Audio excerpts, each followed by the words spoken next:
ఉంటే వాళ్ళకు కూడా అర్థమయ్యేది. వాళ్ళు ఉండకుండా పోవడం అనేది వాళ్ళ పిరికితనం తప్ప ఇంకోటి కాదని చెప్పి కూడా నేను మీకు తెలియజేస్తున్నా. అయితే నేను ఇక్కడుండే సభ్యులను కూడా మిమ్మల్ని కోరుతున్నా, మనం ప్రజా సమస్యలపైన దృష్టి పెట్టాలి తప్ప వీళ్ళ మీద కాదని చెప్పి కూడా నేను మీకు తెలియజేసుకుంటున్నాను. ఆ రోజు పవన్ కళ్యాణ్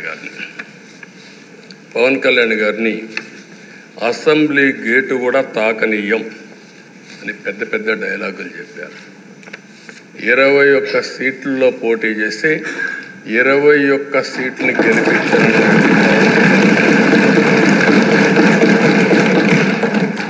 వైనాట్ 175 అని చెప్పి 11 కూడా తెచ్చుకోలేని నాయకత్వం. అంటే ఏ విధంగా మాట్లాడారు అనేదానికి ఇది ఒక ఉదాహరణ. ఆ రోజు పవన్ కళ్యాణ్ గారు చాలాసార్లు, నేను కూడా నాను, బయట చాలామంది అభినందించారు. ఎక్కడ తగ్గాలో తగ్గడం, ఎక్కడ గెలవాలనో గెలవడం నేర్చిన వ్యక్తి పవన్ కళ్యాణ్ గారు. దానికి ఈరోజు మనందరం కూడా గుర్తుపెట్టుకోవాల్సింది, రాజకీయాల్లో సుదీర్ఘమైన రాజకీయాల్లో ఉన్నాం. మొత్తం కలిసి 16వ సభ. మీ అందరికంటే సీనియర్ మోస్ట్ నేను.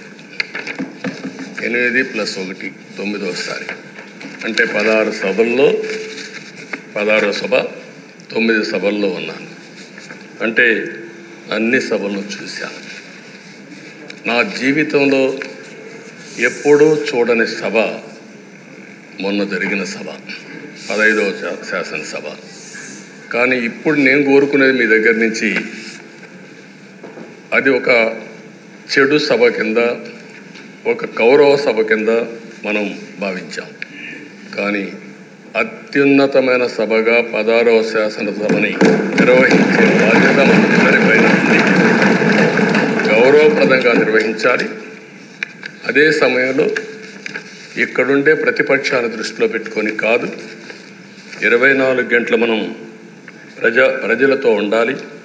ప్రజాప్రభుత్వంగా, ప్రజలకు జవాబుదారితనంగా ఉండాల్సిందిగా నేను మిమ్మల్ని అందరినీ కోరుకుంటున్నాను.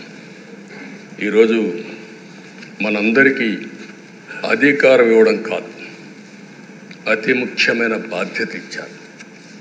ఈ రాష్ట్రాన్ని మళ్ళీ ఘాటున పెట్టమని మనతో మాట్లాడారు, మనకు చెప్పారు.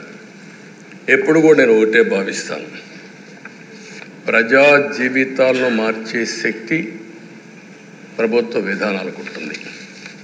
ఆ ప్రభుత్వ విధానాలకు రూపకల్పన చేసే సభ ఈ చట్టసభ. ఈ విషయం ప్రతి ఒక్కరూ గుర్తుపెట్టుకోవాల్సిన అవసరం ఉంది. ఈరోజు మనం చేసే పని ఈరోజు ప్రజల భవిష్యత్తే కాకుండా భావితరాల భవిష్యత్తు కూడా నిర్ణయిస్తుంది.